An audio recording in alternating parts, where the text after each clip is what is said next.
Hello students, welcome to our channel science zone by Usha Chand. तो बच्चों चलो आज हम इस वीडियो में कक्षा 10 पाठ 10 का भाग अपवर्तन के बारे में पढ़ेंगे। हमने इससे पहले वाली इस पाठ की कई वीडियो बनाई है जिसमें हमने परावर्तन को अच्छे से एक्सप्लेन किया हुआ है। फिर भी किसी को डाउट आती है तो आप कमेंट करके पूछ लेना। और ये आगे वाला भाग समझने के लिए आप इस पाठ की पीछे वाली वीडियो को जरूर देखें, ठीक है बेटे। तो चलो आज हम करते हैं प्रकाश का अपवर्तन। अपवर्तन क्या होता है बेटे? आप छोटी क्लासेस से पढ़ते आ रहे हैं कि प्रकाश सीधी रेखा में चलता है, सभी को पता है।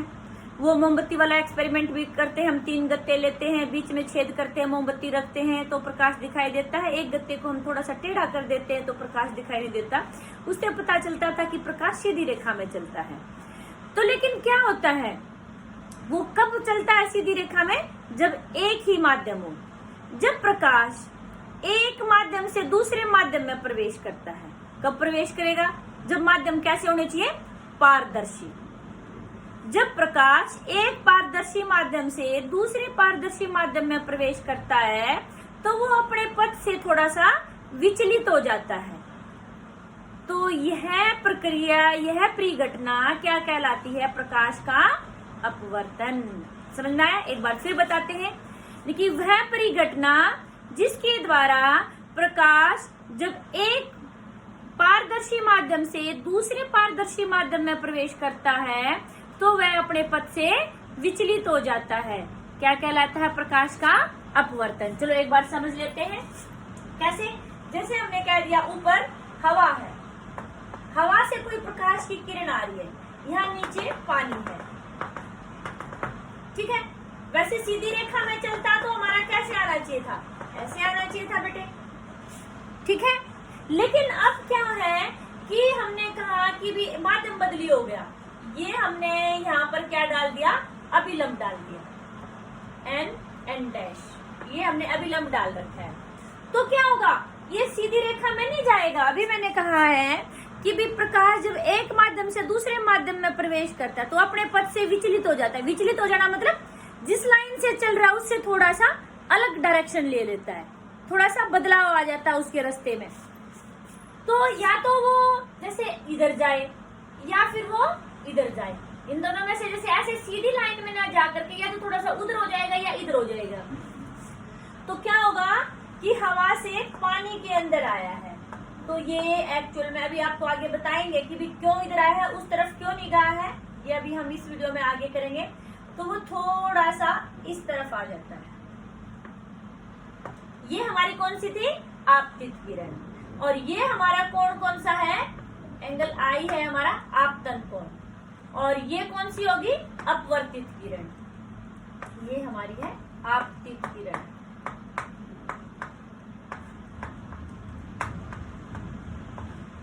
और ये हमारी कौन सी है? अपवर्तित किरण।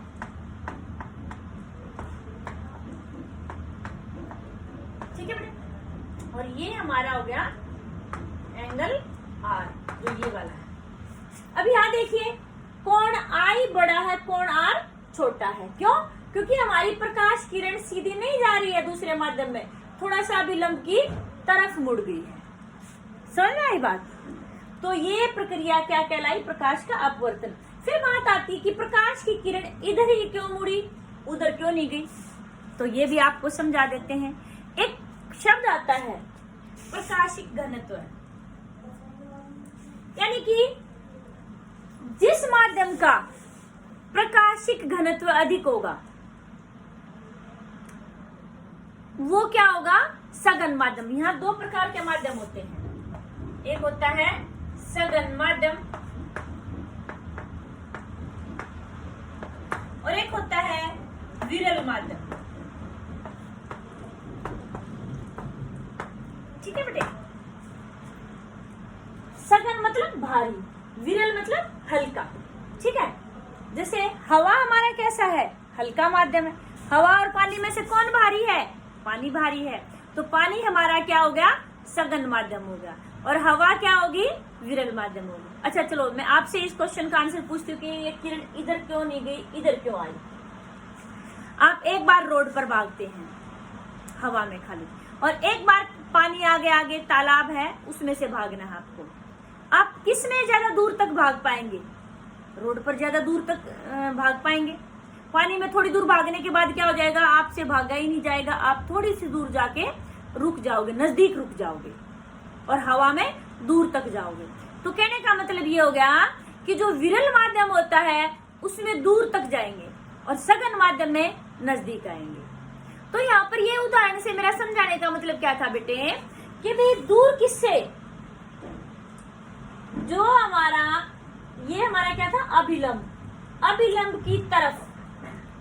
अभी मैंने कहा था कि उसके नजदीक तक आएंगे। किसके नजदीक? अभिलंब के। प्रकाश किरण देखिए, जो अपवर्तित किरण है हमारे अभिलंब की तरफ आ गई। कब है? सघन माध्यम के अंदर। और विरल माध्यम होता तो क्या होती, जैसे मान लो हम कहते हैं कि ऊपर पानी है और जैसे अब मान लो एक प्रकाश किरण ऐसे यहाँ नीचे हवा में आती, फिर दोबारा से तो क्या आ जाती है, दूर तक जाती। दूर तक जाने का मतलब क्या हो जाता कि अभिलंब से दूर। तो ये आपका इंपॉर्टेंट क्वेश्चन है बेटा, ये आपका कॉम्पिटिटिव एग्जाम्स में भी पूछते हैं और आपके बोर्ड एग्जाम में भी आता है कि प्रकाश की किरण जब सघन से विरल माध्यम में जाती है तो किधर मुड़ती है और क्यों मुड़ती है? सघन से विरल में, तो यानी कि अभिलंब से परे मुड़ जाएगी। क्यों मुड़ जाएगी? क्योंकि विरल माध्यम में जो है वो प्रकाश की जो गति है वो अधिक होती है। और ये कह दिया कि विरल से सघन माध्यम में आती है तो अभिलंब की तरफ मुड़ जाएगी। विरल में तो अभिलंब से परे और सघन में अभिलंब की तरफ मुड़ जाएगी। क्यों मुड़ जाएगी सघन में अभिलंब की तरफ? क्योंकि जो प्रकाश की गति सघन माध्यम में कम हो जाएगी, तो इसलिए वो प्रकाश के जो किरण है वो अभिलंब की तरफ मुड़ जाएगी। जैसे अभी ये मुड़ गई। एक बार हम परे वाला भी ऐसे उदाहरण करके देख लेते हैं। जैसे कोई प्रकाश किरण है, ऊपर हमारा क्या था कि भी कांच है, शीशे का कुछ ऐसी चीज रखी हुई है, वहां से प्रकाश की किरण हमारी ऊपर कांच है और नीचे हवा है, ठीक है। प्रकाश किरण ये हमारी आपतित किरण होगी, ये हमने क्या कर दिया, इसके ऊपर अभिलंब डाल दिया, ठीक है। वैसे तो इसको कैसे आना चाहिए था, रूल तो ये होता है प्रकाश सीधी रेखा में चलता है। तो अभी मैंने कहा था कि भी कांच और हवा में से सघन कौन सा है? कांच। विरल कौन सा है? हवा। जब सघन से विरल में आती है तो प्रकाश किरण जो है अभिलंब से परे मुड़ जाती है। परे मतलब ये जो सीधी रेखा थी इसकी सीधी से हम फिर परे कह देंगे, ये अभिलंब से दूर होगी। देखो तो ये हमारा जो है अपवर्तन कोण एंगल आर जो है, और ये हमारा एंगल आई है। तो आपने एक बात नोट की बेटे कि जब विरल से सघन में आती है तो क्या होता है, हमारा एंगल आर बड़ा होता है, एंगल आई, सॉरी एंगल आई बड़ा है हमारा एंगल आर से, ये बड़ा है ये छोटा है।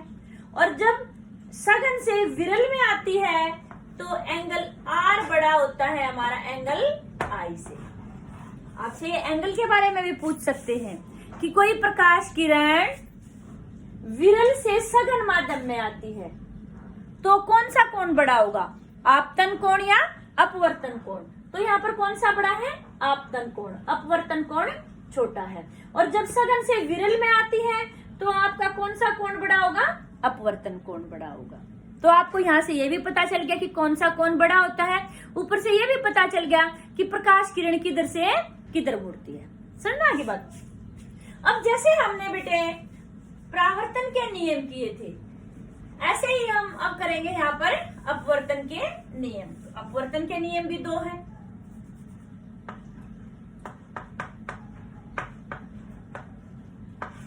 पहला वही था,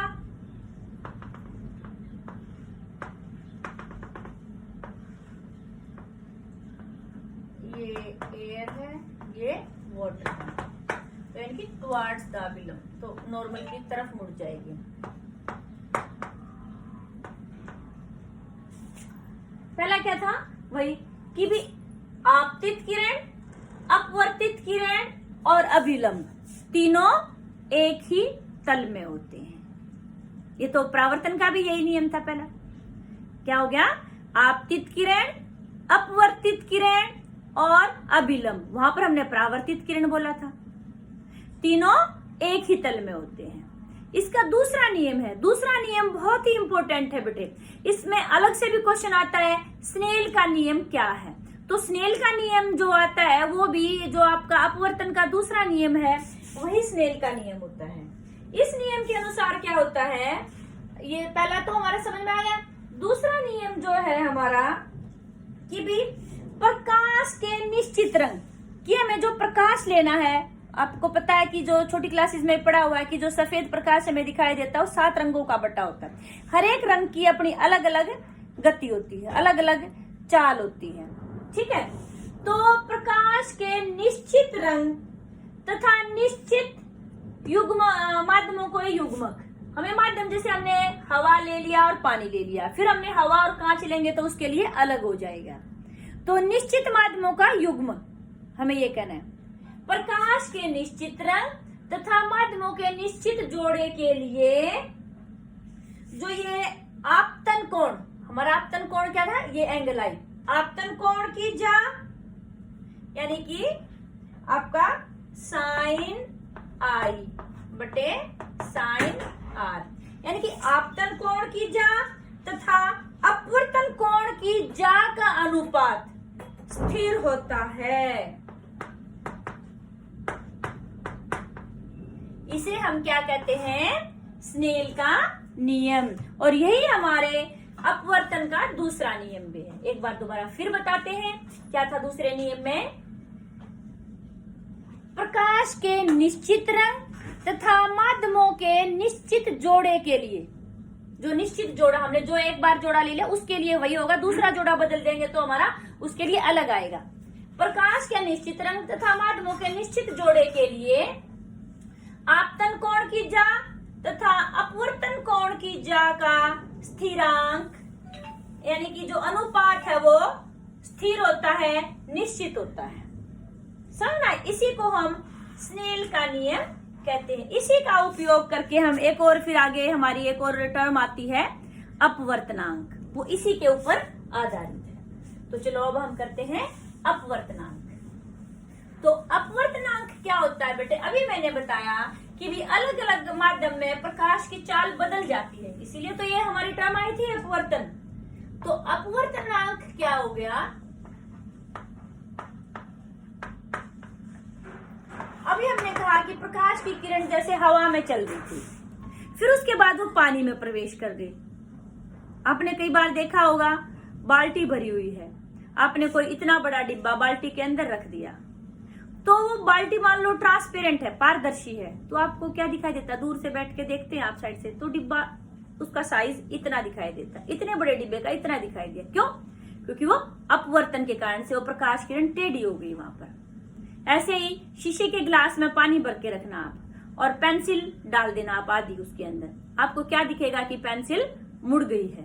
एक्चुअल में बाहर निकाल कर देखोगे तो मुड़ी नहीं है, वो मुड़ी हुई पेंसिल किस लिए दिखाई देती है, अपवर्तन के कारण से। ऐसे ही आपने स्कूल में देखा होगा प्रिंसिपल की जो टेबल होती है, टाइम टेबल रखा होता है, उसके ऊपर मोटी सी कांच की जो स्लैब होती है वो रखी होती है, वो किस लिए कि उसमें जो नीचे जो अक्षर है वो उभरे हुए दिखाई देते हैं बेटे। ये सब क्या है, अपवर्तन होता है। फिर अपवर्तनांक क्या होता है, अभी मैंने कहा था कि जो अलग अलग माध्यम हो जाते हैं तो प्रकाश की चाल भी अलग हो जाती है। हम दो माध्यम के बारे में कि पहले माध्यम में अनुपात की चाल और दूसरे माध्यम में अनुपात की चाल, तो उनका जो अनुपात प्रकाश की चाल, उनका जो अनुपात निकालते हैं वो क्या कहलाता है, अपवर्तनांक। यानी कि किन्हीं दो माध्यमों में प्रकाश की चाल का जो अनुपात है वो क्या कहलाता है, अपवर्तनांक। समझ में आया? क्योंकि दोनों माध्यमों में प्रकाश की चालें अलग अलग होती है, तो दो माध्यमों में प्रकाश की चाल का जो अनुपात है वो क्या कहलाता है, अपवर्तनांक। अपवर्तनांक की बेटा कोई भी इकाई नहीं होती है, क्योंकि हमने ऊपर भी चाल ली है नीचे भी चाल ली, तो चाल का जो अनुपात निकलेगा तो उसकी कोई इकाई नहीं होती। आपसे पेपर में पूछ भी लिया जाए कि अपवर्तनांक की इकाई क्या है, तो आप ये कहेंगे इसकी कोई इकाई नहीं होती है। अपवर्तनांक को बेटे छोटे n से दर्शाया जाता है, तो इसको हम कैसे बताएंगे, माध्यम 1 में प्रकाश की चाल बटे माध्यम 2 में प्रकाश की चाल। ठीक है, मान लो हमने माध्यम 1 में प्रकाश की चाल v1 कह दिया, तो दूसरे माध्यम में प्रकाश की चाल v2, तो n हमारा हो गया v1 बटे v2। अब एक बात यहाँ पर ध्यान देने योग्य है, उसको बिल्कुल अच्छे से दिमाग में बिठाएंगे इस बात को। अभी हमने कहा कि भी हवा से पानी में आ रही थी,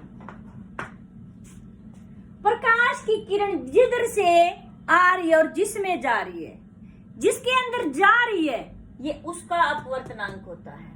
यानी कि जिस माध्यम का हमें अपवर्तनांक निकालना है, उस माध्यम के अंदर प्रकाश की चाल जो है उसको हम हमेशा नीचे लिखते हैं। समझना? मान लो हम ऐसे लिख देंगे v2 बटे v1, तो ये कौन से माध्यम का अपवर्तनांक आया? माध्यम 1 का अपवर्तनांक। और हमने ऐसे लिख दिया v1 बटे v2, तो ये कौन से माध्यम का अपवर्तनांक आया? माध्यम 2 का। तो यहाँ पर हम जैसे ये वाला है तो इसके लिए क्या लिखेंगे? n/1 v1 बटे v2। इसका मतलब ये किस नहीं है, ये है माध्यम 1 के सापेक्ष माध्यम 2 का अपवर्तनांक। और जब ये लिखा है तो हमारा इसको हम कैसे लिखेंगे?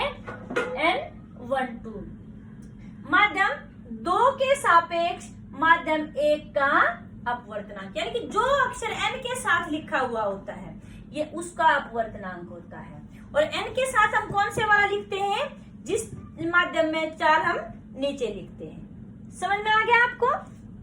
कई बार पेपर में लिखा होता है बेटे, आपका एनसीईआरटी में भी क्वेश्चन है कि भी जो पानी का अपवर्तनांक 1.33 है, इससे आप क्या समझते हैं? जब मान लो खाली ऐसे ही लिखा हुआ है तो इसका मतलब जो अपवर्तनांक है वो हमने किसके सापेक्ष माना है? हवा के सापेक्ष। तो इसमें हम कहेंगे इसका अर्थ है कि भी हवा में प्रकाश की चाल और पानी में प्रकाश की चाल का अनुपात 1.33 है। समझ बात? किसी का भी दे सकते हैं वो कि भी कांच का अपवर्तनांक कितना है, तो आप ये कहेंगे हवा में प्रकाश की चाल और कांच में प्रकाश की चाल का अनुपात है जो दिया होता है इतना है। इसका मतलब ये है। इस तरह से आपकी एक एनसीईआरटी बुक में एक टेबल दी हुई है, उसमें अपवर्तनांक दिए, तो किसके सापेक्ष दे रखे हो? हवा के सापेक्ष। ठीक है। एक आता है बेटे आपका क्वेश्चन आता है एक और, निरपेक्ष अपवर्तनांक। ये तो था अपवर्तनांक, एक शब्द आता है निरपेक्ष अपवर्तनांक। निरपेक्ष अपवर्तनांक मतलब जिसको हम इंग्लिश में एब्सोल्यूट रिफ्रैक्टिव इंडेक्स कहते हैं।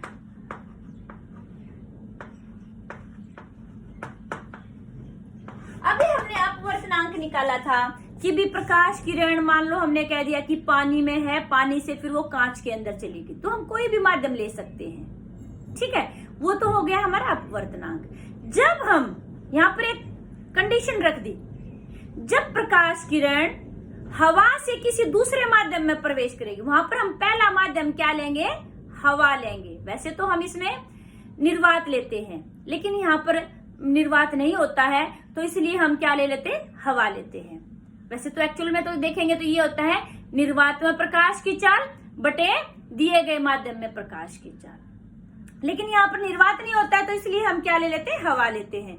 हवा में प्रकाश की चाल बटे दिए गए माध्यम में प्रकाश की चाल। तो ये निरपेक्ष अपवर्तनांक क्या हो गया? हवा में प्रकाश की चाल और दिए गए माध्यम में प्रकाश की चाल का अनुपात। तो यहाँ पर क्या बात नोट करने लायक है कि आपको पहला माध्यम हमेशा क्या लेना है? हवा लेना है। दूसरा माध्यम आप कुछ भी ले सकते हैं। तो जो अनुपात आएगा उसको हम बोलते हैं निरपेक्ष अपवर्तनांक, और कई बार खाली अपवर्तनांक भी कह सकते हैं यहाँ पर। ठीक है बेटे, समझना है आपको। एक बात और याद रखनी है कि जो हवा में जो प्रकाश की चाल है,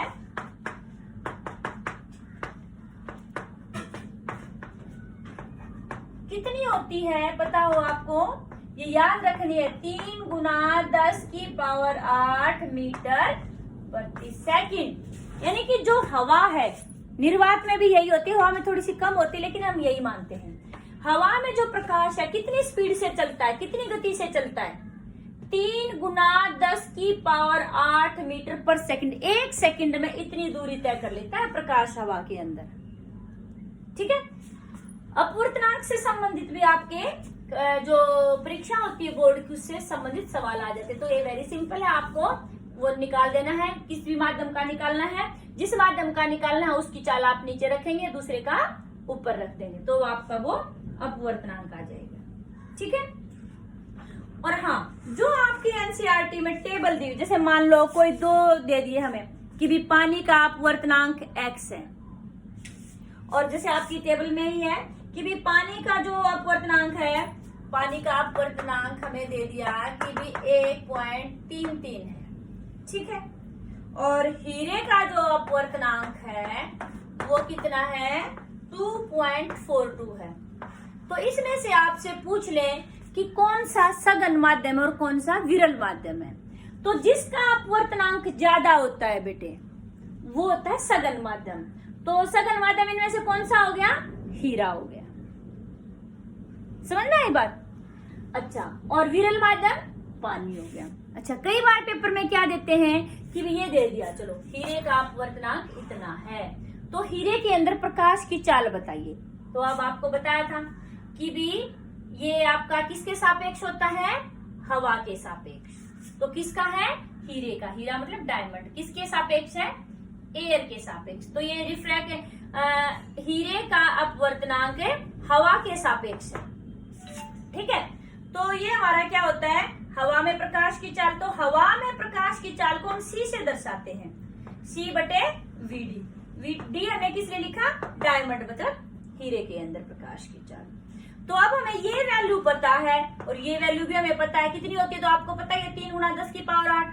तो हम क्या निकालेंगे? ये हो गया 2.42 बराबर है 3 गुना 10 की पावर 8 बटे वीडी। ये हो गया। अब हमें वीडी निकालना है, यानी कि हीरे के अंदर प्रकाश की चाल निकाले। तो ये हमारा इधर आ जाएगा, वीडी बराबर है 3 गुना 10 की पावर 8 बटे 2.42। इसको हम सोल्व कर देंगे, फिर वो आ जाएगी हीरे के अंदर प्रकाश की चाल कितनी है। समझ में आया आपको? तो ऐसे भी क्वेश्चन आपके पेपर में आ जाते हैं। नेक्स्ट आपका आता है बेटे टॉपिक, जैसे हमने दर्पण के बारे में किया था ऐसे ही लेंस के बारे में होता है। तो गोलीय लेंसों द्वारा परावर्तन। ठीक है।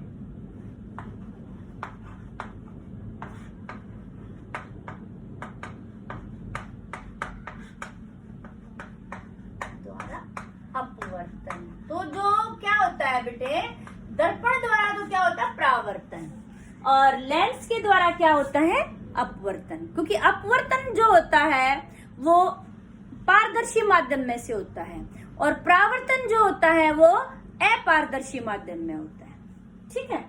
अब सबसे पहले बात ये आती है कि भी लेंस क्या होता है। आपने दर्पण तो देखा था, मैंने बताया था कि जिसकी पीछे वाली सतह पॉलिश कर रखी हो, वो पारदर्शी ना हो।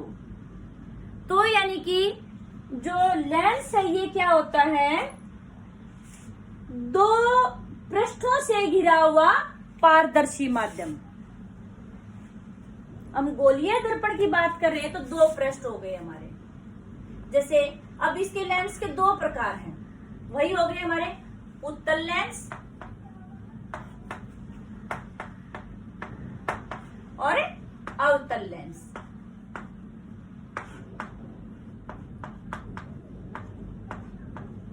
ठीक है। यानी कि हमने कहा कि 2 पृष्ठों से घिरा हुआ पारदर्शी माध्यम क्या कहलाता है? लेंस कहलाता है। अब उत्तल लेंस जैसे 2 पृष्ठ हमारे गोलीय, इनमें से जरूरी नहीं है दोनों पृष्ठ गोलीय हों, तो दोनों 2 पृष्ठ हैं तो द्वि उत्तल कहते हैं, बाकी हम इसको उत्तल भी कह सकते हैं। अवतल में 2 गोलीय पृष्ठ हैं, जरूरी नहीं है एक पृष्ठ हमारा समतल भी हो सकता है। इसमें ऐसे, इसमें भी ऐसे एक पृष्ठ हमारा समतल हो सकता है। ठीक है। लेकिन यहाँ हम आपके इस पाठ में द्वि उत्तल और द्वि अवतल के बारे में बात करेंगे। ठीक है, ये हमारा हो गया दोनों तरफ से उत्तल है, यानी कि दो पृष्ठों से घिरा हुआ पारदर्शी माध्यम जो है वो हमारा क्या कहलाता है? उत्तल। ऐसे ही अवतल कहलाता है। आपको उत्तल और अवतल की तो पता, मैंने पहले ही बता दिया था, पहले वाली वीडियो जो थी। उभरा हुआ उत्तल हो गया, अंदर की तरफ धसा हुआ अवतल हो गया। अब फिर आता है कि जो उत्तल दर्पण होता है बेटे, सॉरी उत्तल लेंस जो है हमारा, उसका एक और नाम है हमारा, उत्तल लेंस को अभिसारी लेंस कहते हैं। अभिसारी मतलब, अभिसार मतलब कहते सार गर्भित, एक ही पॉइंट पर इकट्ठा कर देना। इंग्लिश में जिसको कन्वर्जिंग लेंस कहते हैं। ठीक है, कैसे क्यों कहते हैं इसको? हमने ये बात कह दी कि भी ये इकट्ठा करता है। साइंस के स्टूडेंट्स ऐसे नहीं मानते कि इकट्ठा कह दिया कि भी इकट्ठा करता है, उसको प्रूव करके मानते हैं। तो चलो अभी हम देख लेते हैं कि भी हमने ये उत्तल लेंस बना दिया। प्रकाश, ये हमें जैसे आपने बेटे दर्पण में की थी वही बातें यहाँ पर भी होती हैं। ये जो होता है ऑप्टिकल सेंटर, ठीक है, यानी कि प्रकाशिक केंद्रक होता है इसका, ओ से दर्शाते हैं इसको। जैसे वहां आपने किया था कि ये जो हमारा दर्पण था, यहाँ पर हमारा लेंस है, इसमें दो गोले बनेंगे। ठीक है, तो इस गोले का मुंह जिधर खुल रहा है उसका जो सेंटर है वो क्या कहलाएगा? C1। इस गोले का मुंह जहां खुल रहा है उसका सेंटर क्या कहलाएगा? C2। ठीक है, O और C का जो मध्य बिंदु था वो क्या कहलाया था? F1। यहाँ पर भी F2। तो यहाँ पर हर एक चीज आपकी किताब में आप देखेंगे, NCERT में हर एक चीज डबल डबल दिखाई देगी आपको। C1, C2, F1, F2। और हाँ, ये हमने कहा कि जो F होता है और C का मध्य बिंदु होता है, तो एक F ये हो गया, एक F ये हो गया, तो इसलिए C को भी है यहाँ पर आपकी किताब में बेटा 2F1 और 2F2 ऐसे दिखाया हुआ, यानी कि 2F हो गए, 2F की दूरी होगी ना ये, तो ऐसे दिखाया हुआ। तो हम बात कर रहे थे कि हमारे जो उत्तल लेंस है इसको अभिसारी लेंस क्यों कहते हैं। अभी मैंने बात की थी कि जो प्रकाश किरण मुख्य अक्ष के समांतर आ रही है, क्या होता है बेटे? अपवर्तन के बाद वो सभी किरणें एक बिंदु पर फोकस हो जाती हैं। वो बिंदु क्या कहलाता है? उत्तल दर्पण का, उत्तल लेंस का मुख्य फोकस। तो देखो सारी की सारी किरणें जो समांतर किरणें थी इकट्ठी होगी एक पॉइंट पर। और अवतल लेंस को बोलते हैं बेटे अपसारी लेंस। अपसारी मतलब दूर फैला देता है ये किरणों को। ऐसे ही इसमें वही सारे पॉइंट होते हैं, यहाँ लिख नहीं रहे हम, बात वही होती है, C1, F1 सारे वही होते हैं। तो जो प्रकाश किरण आई बेटे, अब ये तो फैलाता है उनको, अब ये तो दूर कर दी, तो ये कब मिल सकती हैं? इनको हम पीछे की तरफ बढ़ाएंगे तो एक बिंदु पर मिल जाएंगे। तो ये हमारा हो गया F1, इधर हमारा हो जाएगा F2 और इधर हमारा हो जाएगा C1 और इधर हमारा हो गया C2। C1 और C2 को 2F1 और 2F2 भी बोलते हैं। तो बेटा कई बार क्या होता है आपके पेपर में, जैसे इस चैप्टर में से न्यूमेरिकल आते हैं ज्यादा, ऐसे वो लेंस का नाम ना दे करके ऐसे दे देते हैं कि कोई अभिसारी लेंस, किसी अभिसारी लेंस के सामने कोई वस्तु इतनी दूरी पर रखी हुई है। तो अभिसारी लेंस का नाम आते ही आपके दिमाग में कौन सी बात आनी चाहिए? उत्तल दर्पण, उत्तल लेंस। और अपसारी लेंस का नाम आते ही कौन सी बात दिमाग में आनी चाहिए? अवतल लेंस। ठीक है, समझ में आई आपको बात? फिर वही छोटी छोटी आपकी टर्म्स है, यहाँ बताने की जरूरत नहीं है, सब आपको पता है कि F क्या होता है, C क्या होता है। वही आपका वक्रता त्रिज्या, वक्रता केंद्रक, ये प्रकाशिक केंद्रक होता है जो उसका मध्य बिंदु होता है दो तलों। ठीक है, और इसमें कार्तिकेय चिन्ह परिपाटी भी वही प्रयोग होती है। फिर आता है लेंसों द्वारा प्रतिबिंब बनना। प्रतिबिंब बनाने के लिए भी जो हमने जैसे दर्पण में रूल किए थे,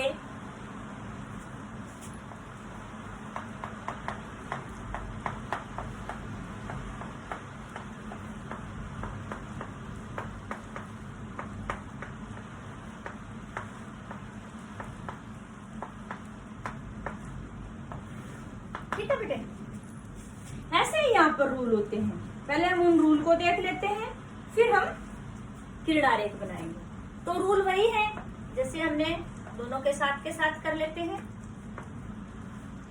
ये हमारा कौन सा लेंस है? ये अवतल लेंस है, ये हमारा उत्तल लेंस है। तो वही हमने मुख्य अक्ष बना दिया। पहला रूल क्या था दर्पण में? यही था कि कोई प्रकाश किरण मुख्य अक्ष के समांतर आ रही है, तो अपवर्तन के बाद वो किरण कहां से जाएगी? मुख्य फोकस में से। ये आपका F2 था, और यहाँ पर भी कहां से जाएगी? वो मुख्य फोकस में से जाती हुई प्रतीत होगी। एक बात याद रखनी है कि भी जो आपका उत्तल लेंस है उसमें जो प्रकाश किरण है अपवर्तन के बाद लेंस के जो पीछे यानी कि F2 है उसमें से जाती है, और यहाँ पर जो है जाती हुई एक्चुअल में नहीं जाती है, वास्तव में नहीं जाती है, हम उसको पीछे बढ़ाते हैं तो यानी कि F1 में से जाएगी।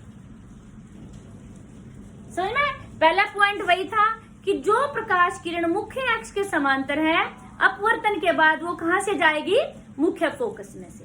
सेकंड पॉइंट जो आपका है वो ये है बेटे, इसका उल्टा था। हमने दर्पण में भी किया था ना यही बात, तो यही पॉइंट हमारे यहाँ पर है, सेम पॉइंट है। थोड़ा सा समझने की जरूरत है कि भाई सेकंड हमारा क्या था? जो प्रकाश किरण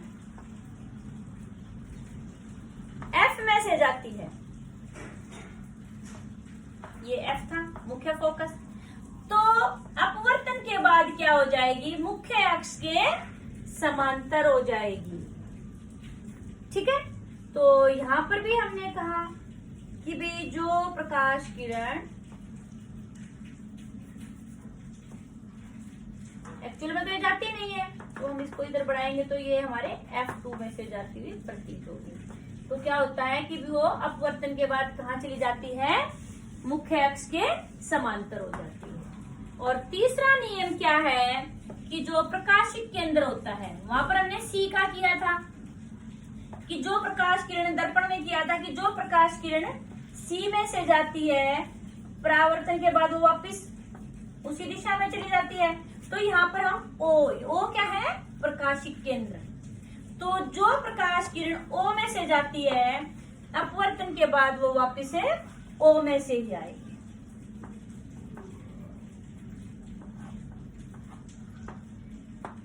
ठीक है, आपको ये तीनों नियम का प्रयोग करके किरण आरेख बनाना है। तो चलो बच्चों अब हम बनाते हैं किरण आरेख। आपको पता है कि प्रतिबिंब बनने के लिए किन्हीं दो अपवर्तित किरणों का आपस में एक दूसरे को काटना जरूरी है। समझना है बात? तो यहाँ पर हम पहले करते हैं अवतल दर्पण द्वारा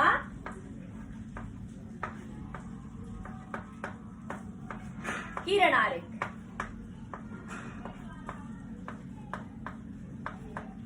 ठीक है बेटे, वही हमने जैसे दर्पण में किया, सॉरी अवतल लेंस द्वारा कर रहे हैं। दर्पण का तो हमने पहले किया था। जैसे हमने दर्पण में किए थे वही पॉइंट हमें यहाँ पर रखने हैं। पहला हमें क्या करना है? बिंब की स्थिति। बिंब की स्थिति मतलब वस्तु की स्थिति, वस्तु कहाँ रखी है? बिंब की स्थिति। दूसरा पॉइंट था हमारा प्रतिबिंब की स्थिति, कि प्रतिबिंब कहाँ बनेगा।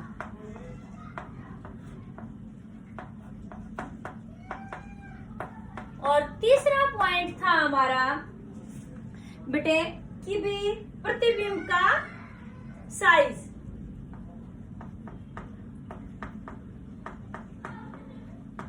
ये आपकी जो सारणी है बेटा बुक में दी हुई है, प्रतिबिंब का साइज मतलब वो बड़ा बनेगा या छोटा बनेगा। फिर आगे आता है प्रतिबिंब की प्रकृति।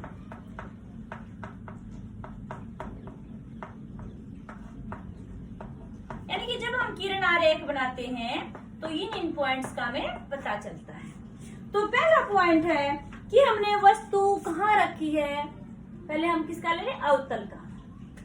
तो अवतल के तो हमारे आते हैं बेटे दो ही पॉइंट बनते हैं इसमें। एक तो हमारा होता है अनंत पर।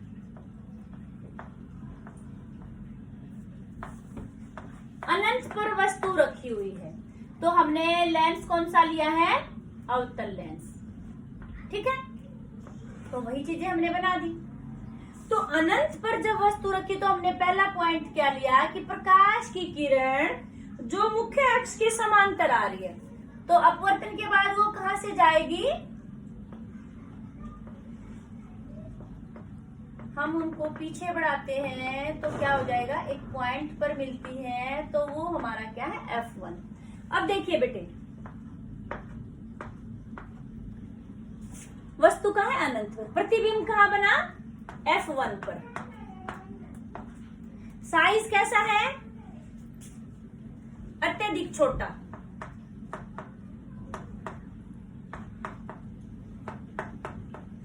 यानी कि बिंदु आकार का। और प्रतिबिंब हमारा कैसा बना? देखो, आपको दो बताए थे कि आभासी और वास्तविक प्रतिबिंब। वास्तविक प्रतिबिंब जब बनता है जब किरणें वास्तव में एक दूसरे को काटती हैं, और आभासी प्रतिबिंब जब बनता है वास्तव में नहीं काटती। हम सोचते हैं कि शायद इनको वहां बढ़ा देंगे तो ये किरणें एक दूसरे को काटेंगी, तो यहाँ पर तो बढ़ाने पर हुआ है, तो इसलिए प्रतिबिंब कैसा है? आभासी और सीधा।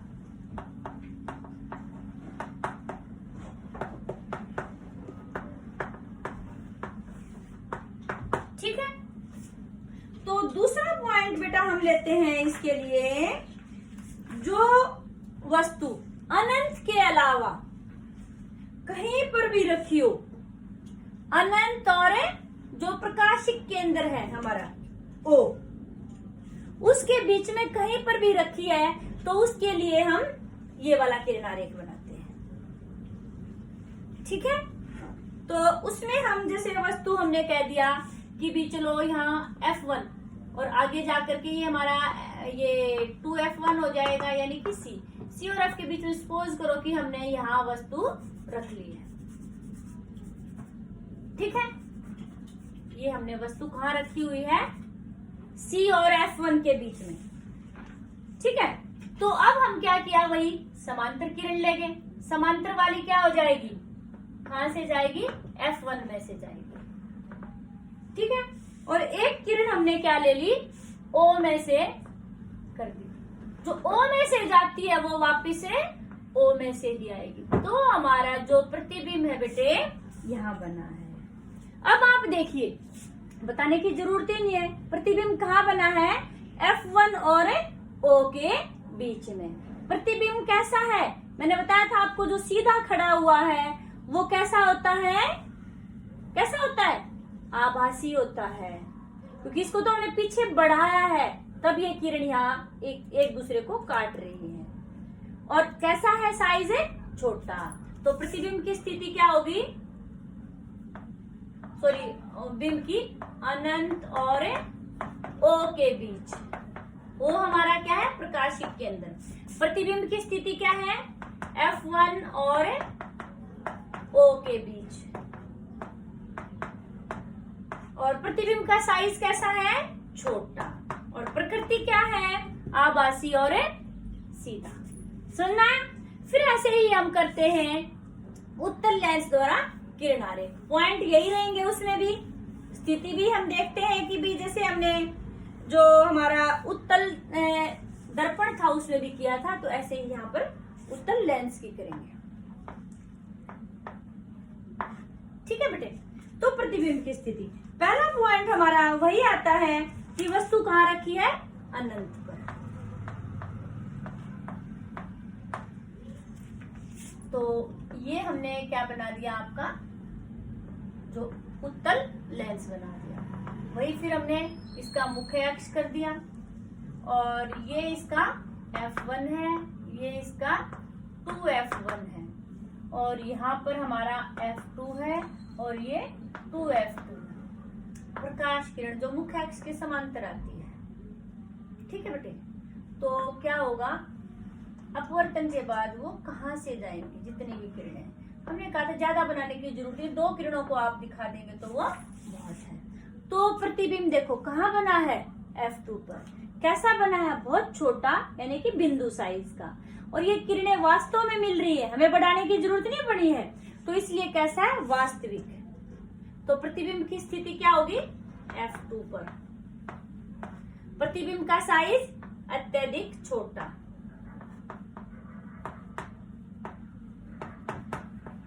यानी कि बिंदु साइज।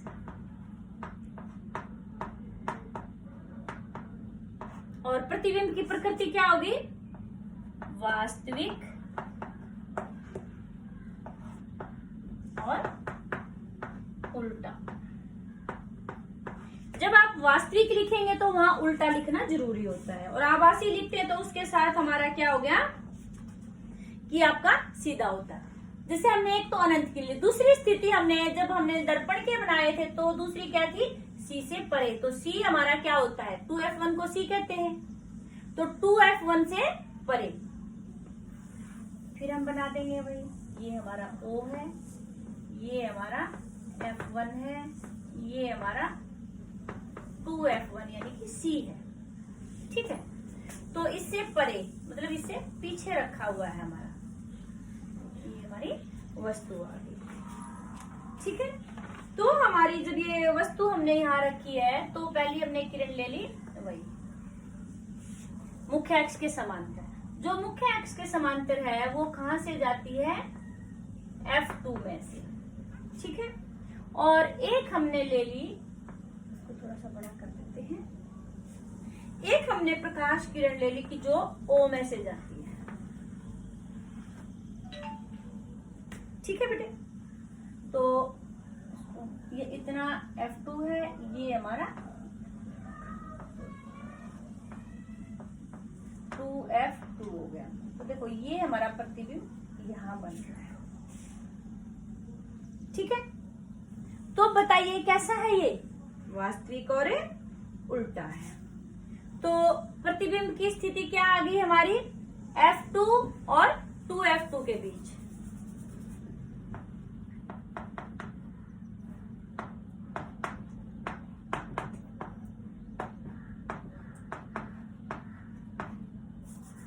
वस्तु कहां रखी थी, 2F1 से परे,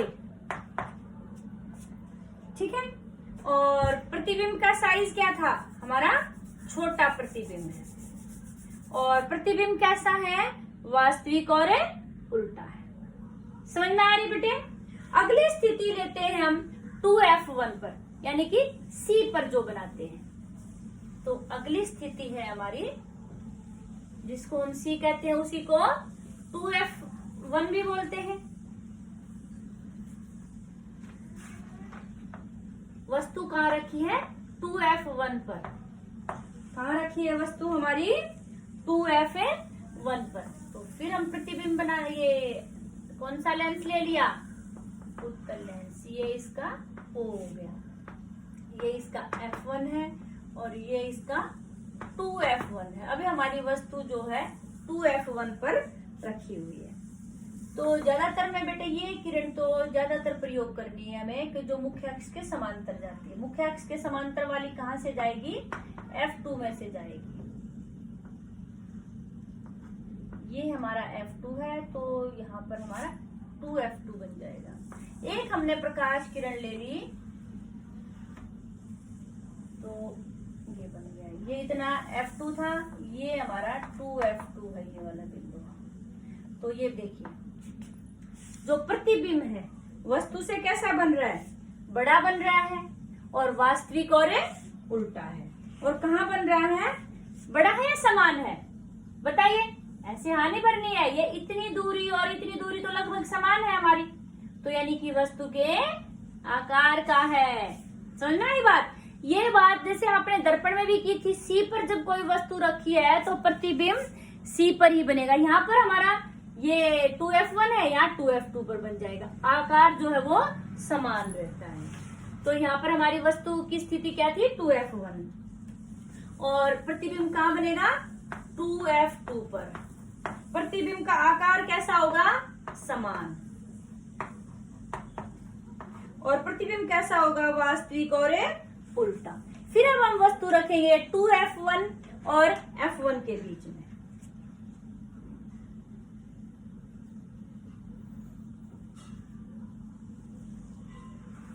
वस्तु कहाँ रखेंगे? 2F1 और F1 के बीच में। ठीक है बेटे, तो फिर हमने बनाया, ये देखिए O हो गया, ये F1 हो गया, ये हमारा 2F1 हो गया। तो वस्तु जो हमें कहाँ रखनी है? 2F1 और F1 के बीच में। फिर हमने वही समांतर वाली की, समांतर वाली कहाँ से जाएगी? 2F1 के बीच में से, सॉरी F2 के बीच में से, और यहाँ हमारा हो गया 2F1 हो गया। ठीक है, दूसरी किरण जो हमने ली वो O में से गुजार दी।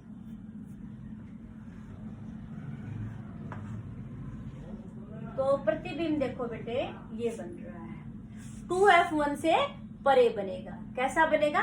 बड़ा बनेगा। तो प्रतिबिंब की स्थिति क्या होगी? 2F2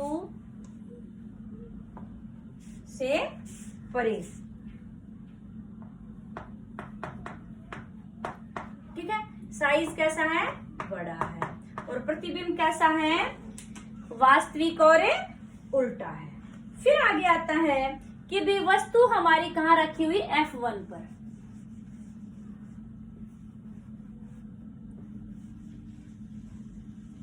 वस्तु कहाँ रखी है? F1 पर।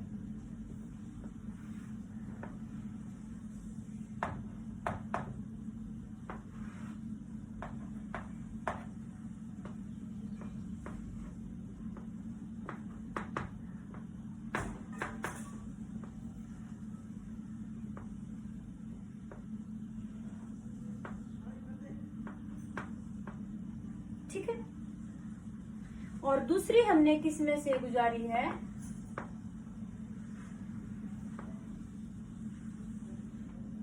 अब देखो बेटे यहाँ तो नहीं मिल रही, लेकिन हम इनको सोच रहे हैं कि आगे बढ़ाएंगे तो कुछ बिंदु पर, किसी बिंदु पर जाकर के ये मिल जाएंगे। जो प्रतिबिंब बनेगा बहुत बड़ा बनेगा। ठीक है ना, और कैसा होगा? वास्तविक होगा वो भी। तो हम रखेंगे इसमें कि भी जो प्रतिबिंब की स्थिति है कहाँ हो जाएगी? अनंत पर। ठीक है, और कितना होगा? बहुत बड़ा। और कैसा होगा? वास्तविक और उल्टा होगा। और लास्ट जो आपका किरण आरेख है कि हमने वस्तु कहाँ रखी है? O और F के बीच में।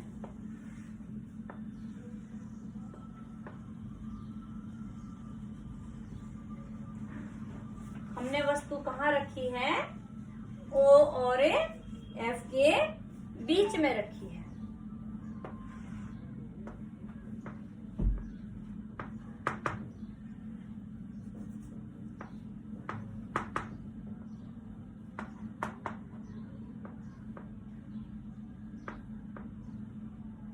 ठीक है, फिर हमने वही ले ली।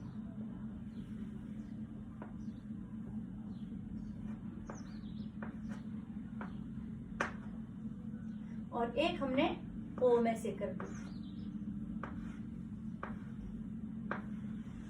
अब देखो बेटे इधर तो ये मिल नहीं सकती क्योंकि ये और जरा दूर होती जा रही है, लेकिन इतना है कि हम इनको पीछे बढ़ाएंगे तो ये हमारी जो है बढ़ जाएंगी, आगे जाके मिल जाएंगी।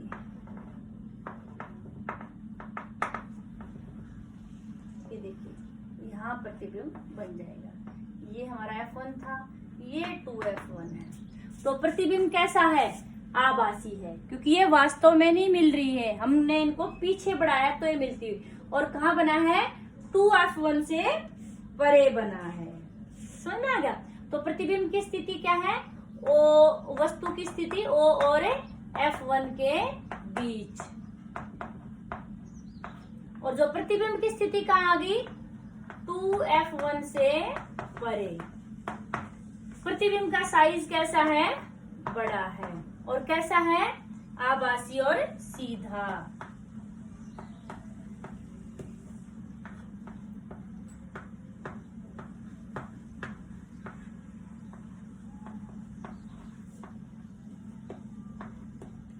समझ में आया आपको?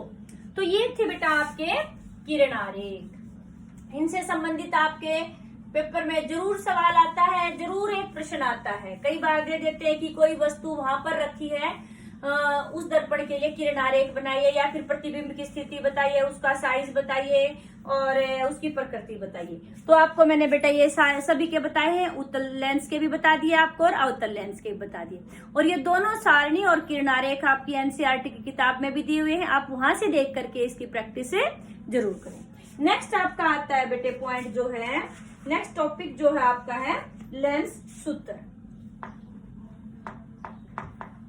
जैसे हमने दर्पण सूत्र किया था ऐसे ही लेंस सूत्र होता है। चिन्ह भी वही होते हैं और जो मानक होते हैं वो भी वही होते हैं। यहाँ पर होता है 1/v माइनस 1/u बराबर है 1/f।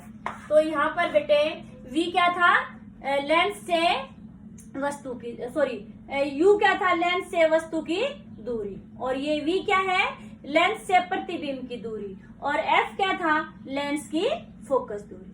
ठीक है बेटे, और चिन्ह भी आपको वही प्रयोग करने हैं जो हमने दर्पण में किए थे। आगे आता है आपका आवर्धन। आवर्धन क्या होता है, वही इसको m से दर्शाते हैं, और ये क्या होता है कि प्रतिबिंब की ऊंचाई और वस्तु की ऊंचाई का अनुपात होता है। तो यानी कि m बराबर है h'/h। इसको हम v और u से भी दर्शा सकते हैं, v/u। अब देखो बेटे, एक बात याद रखने लायक है, बच्चे कई बार कंफ्यूज हो जाते हैं दर्पण सूत्र और लेंस सूत्र में। दर्पण सूत्र भी सेम होता है, सिर्फ यहाँ पर प्लस होता है दर्पण सूत्र में, लेंस में यहाँ माइनस होता है। और जब हम आवर्धन निकालते हैं तो दर्पण सूत्र का जो आवर्धन, दर्पण का जो आवर्धन निकालते हैं वहां पर यहाँ इस सूत्र में माइनस होता है, और लेंस में जब हम आवर्धन निकालेंगे तो यहाँ पर माइनस नहीं होता है, बाकी सेम होते हैं। ठीक है, नेक्स्ट आपका आता है बेटे, और इनसे इन सूत्रों से संबंधित आपके सवाल पूछे जाते हैं। आगे आता है लेंस की क्षमता। तो लेंस की क्षमता क्या होती है बेटे,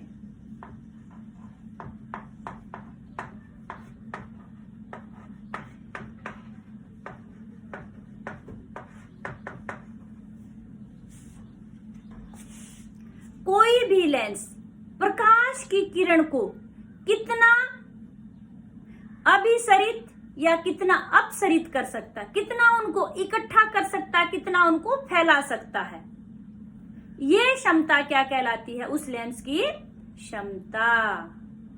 ठीक है, समझ में आया आपको? लेंस की क्षमता को P के द्वारा दर्शाते हैं, कि पावर ऑफ लेंस इंग्लिश में बोलते हैं। इसका माद यानी कि, और ये किससे पता चलता है, F से। लेंस की किरणों को अपसरित या अभिसरित करने की क्षमता किससे पता चलती है, उसकी फोकस दूरी से। ये फोकस दूरी का व्युत्क्रमानुपाती होता है। फोकस दूरी अधिक होगी तो उसकी क्षमता कम होगी, फोकस दूरी कम होगी तो लेंस की क्षमता अधिक होगी। तो लेंस की क्षमता का हमारा फॉर्मूला होता है 1/f। तो परिभाषा करेंगे तो ये इंपॉर्टेंट क्वेश्चन बोर्ड के पेपर में बहुत बार पूछा जाता है कि लेंस की क्षमता क्या है, उसे सूत्र द्वारा दर्शाइए। तो किसी भी लेंस की प्रकाश की किरण को अभिसरित या अपसरित करने की क्षमता लेंस की क्षमता कहलाती है, और ये फोकस दूरी की व्युत्क्रमानुपाती होती है। समझ में आया बेटे आपको?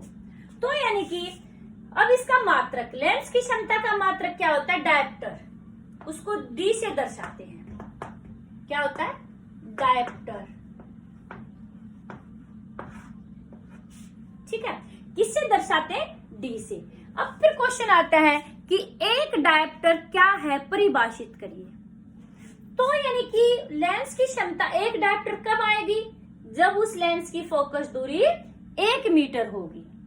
समझ में आई बात? यानी कि वह लेंस जिसकी फोकस दूरी 1 मीटर है, उस लेंस की जो क्षमता है वो कितनी होगी, 1 डायप्टर होगी। समझ में आई आपको बात? यानी कि एक डायप्टर को परिभाषित करना आता है तो आप कैसे करेंगे, वह लेंस जिसकी फोकस दूरी 1 मीटर है तो उसकी जो क्षमता है वो कितनी होगी, एक डायप्टर। अच्छा बेटा, फिर आगे आता है कई बार जो हमारे जैसे ये सूक्ष्मदर्शी है, टेलीस्कोप है, दूरदर्शी, ये सब चीजें इसमें कई लेंस इकट्ठे प्रयोग किए जाते हैं। आपने सूक्ष्मदर्शी लैब में देखी होगी, ऊपर नीचे लेंस कई लगे होते हैं, उनको एडजस्ट किया जाता है। तो फिर हम जो क्षमता है कौन से लेंस की लेंगे, उसकी क्षमता कैसे निकालते हैं? तो वहां पर जब हम क्षमता निकालते हैं तो कुल क्षमता कैसे निकालते हैं, जितनी भी लेंस है सबकी हम जोड़ देते हैं, P1, P2, P3 जितने भी है डैश डैश हम सबकी कर सकते हैं। अब मान लो किसी में लगा है उत्तल लेंस, किसी में लगा है अवतल लेंस, तो क्या सबकी जोड़ देंगे? नहीं। आपको मैंने बताया था जब दर्पण का कि भी फोकस दूरी, अब जो क्षमता फोकस दूरी के ऊपर निर्भर करती है, जिसकी फोकस दूरी ऋणात्मक होगी तो उसकी क्षमता भी ऋणात्मक होगी, जिसकी फोकस दूरी धनात्मक होगी तो उसकी क्षमता भी धनात्मक होगी। अब हमें कैसे पता चलेगा किसकी फोकस दूरी? आपको बताया था मैंने कि भी जैसे हम फटाक से ग्राफ कैसे बना देते हैं। अब हमने मान लो उत्तल लेंस लिया है, उत्तल दर्पण जैसे प्रकाश किरण तो बाईं तरफ से आती है, तो इसका जिस सतह से वो प्रकाश किरण टकरा रही है उसका मुंह किधर खुल रहा है?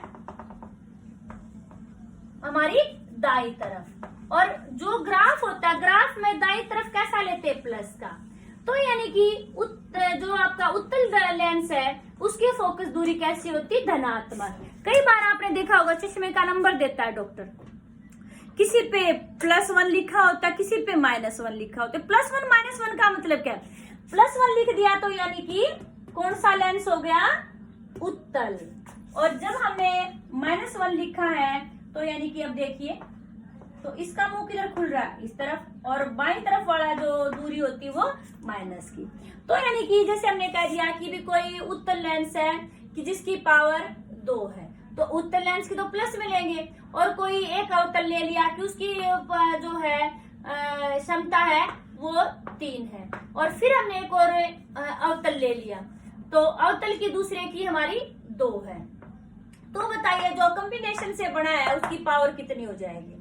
तो 2 - 3 - 2, तो ये माइनस का हमारा 5 हो गया, और प्लस का 2 तो -3। तो जो आपका लास्ट में जो लेंस बनेगा तो कौन सी प्रकृति का होगा बताइए? माइनस वाला कौन सा होता है? अवतल। तो यानी कि अवतल लेंस है जिसकी क्षमता -3 है।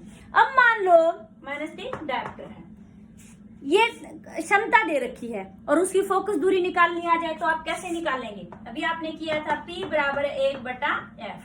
तो ये कितनी आपसे पूछ लिया कि भी जो फिर लेंस बना है तो उसकी फोकस दूरी कितनी होनी चाहिए? तो ये P दे रखी है -3, 1/f। तो आप क्या करेंगे? f बराबर है 1/-3, तो यानी कि 1 को 3 से डिवाइड करेंगे। बार बार वही आ रहा है, रिपीटिंग नंबर है, तो इसीलिए आपका 3 के ऊपर बार, यानी कि इतनी मीटर फोकस दूरी का हमारा जो है लेंस लेना पड़ेगा। ये समझ में आई आपको बात? तो इस तरह से बेटा आपका ये चैप्टर कंप्लीट हो जाता है। आपको इस चैप्टर में कोई भी डाउट लगती है तो आप मेरे से कमेंट करके कमेंट सेक्शन में पूछ सकते हैं। आपको ये वीडियो अच्छी लगी तो इसको शेयर और लाइक जरूर करें। थैंक यू बेटा।